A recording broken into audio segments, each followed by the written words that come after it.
ഇന്നത്തെ ദിവസം ജോലിക്ക് പോകാനൊരു പ്രത്യേക സന്തോഷമായിരുന്നു കേട്ടോ. വേറൊന്നും കൊണ്ടുമല്ല. ഇന്ന് ഫ്രൈഡേ ആയിരുന്നതുകൊണ്ട് എനിക്ക് 12 മണി വരെ ജോലിയുള്ളൂ. അപ്പോൾ ഞാൻ വിചാരിച്ചു എൻ്റെ ദൈവമേ പോയതിനേക്കാൾ സ്പീഡിൽ തിരിച്ച് വരാമല്ലോ എന്ന്.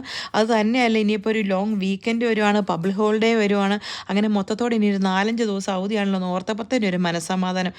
എനിക്കും തോന്നി, എനിക്കും ജസ്റ്റിക്കും കൊച്ചിനും ആദ്യമായിട്ടാണ് തോന്നി ഇത്ര അവധി ഒന്നിച്ചുള്ളൊരു പബ്ലിക് ഹോളിഡേ വരുന്നത്. സാധാരണ പബ്ലിക് ഹോളിഡേയ്സിൽ എനിക്ക് മിക്കപ്പോഴും ജോലിയായിരിക്കും, അവർക്ക് രണ്ടുപേർക്കും ഓഫായിരിക്കും.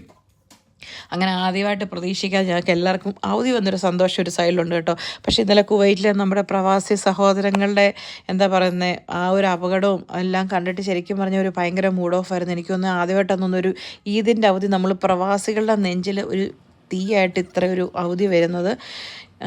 എനിവേ ഞാനപ്പോൾ ഓർത്തുന്ന ജോലി കഴിഞ്ഞ് നേരത്തെ ഇറങ്ങി ജേഡുവിനെ പോയി സർപ്രൈസ് ചെയ്തേക്കാമെന്ന് വിചാരിച്ച് ജേഡുവിനെ പിക്ക് ചെയ്യാൻ പോയി.